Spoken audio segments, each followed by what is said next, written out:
بڑے بڑے ایوانوں میں سیاسی بچے، سیاسی بات سیاست کے بغیر۔ السلام علیکم سے آغاز کرتے ہیں۔ آج ہم سیاسی بات تو کریں گے مگر سیاست کے بغیر۔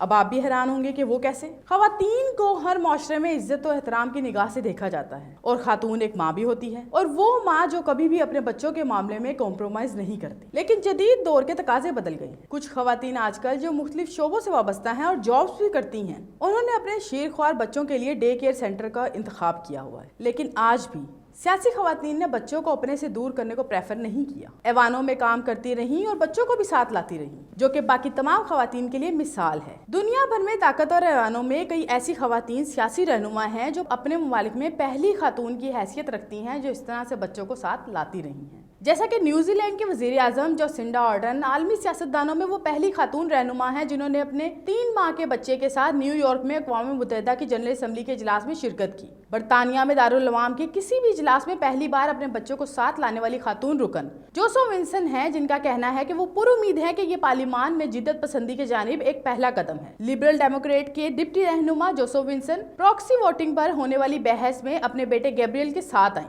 جبکہ آسٹریلیا کی خاتون سینیٹر لاریسا واٹرز ملک کی وہ پہلی سیاستدان تھی جنہوں نے پارلیمان میں اپنے شیر خوار بچی کو دودھ پلایا۔ سویڈن کی رکن پارلیمنٹ جارج گیٹلینڈ کی اپنے بیٹے کے ساتھ تصویر 2017 میں سوشل میڈیا پر وائرل ہو گئی۔ خاتون سیاستدان کے مطابق وہ چاہتی ہیں کہ بچوں کو کام کرنے والی جگہ پر لایا جائے اور یہ ایک معمول ہو تاکہ والدین جو ضروری سمجھیں وہ اپنے بچوں کو ساتھ لا سکیں۔ اور اسپین کی پارلیمان کی خاتون رکن کیرولینا بیسکنسا کو جنوری 2016 میں ایوان میں اپنے شیر خوار بچوں کو دودھ پلانے پر تنقید کا نشانہ بنایا گیا، اور بعض لوگوں نے اس اقدام کو غیر ضروری قرار دیا۔ دنیا بھر میں جہاں سیاسی خواتین کو اکثریت سراتی ہے، وہیں افسوس سے کہنا پڑتا ہے کہ پاکستان میں خواتین سیاست میں جانے سے خوف کھاتی ہیں، اور تو اور ایسے واقعات رونما ہوتے ہیں جو ان خواتین کے حوصلے پست کر دیتے ہیں، جہاں پر سیاسی خواتین کو مختلف القابات سے بھی نوازا جاتا ہے، اور اکثر کو تو تنقید کا نشانہ بنا کر ان کی بات کو اہمیت ہی نہیں دی جاتی، جیسا کہ ایسے الفاظ کا کہہ دینا یہ تو خاتون ہے کیا کر لیں گی۔ تبدیلی ایک فطری امر ہے، تو مستقبل میں اپنے اصولوں اور قواعد ضوابط سمیت نئے طور طریقوں کو اپنانا وقت کی اہم ضرورت ہے۔ اس کے ساتھ ہی اپنی میزبان اکرام مغل کو اجازت دیجیے۔ اللہ نگہبان۔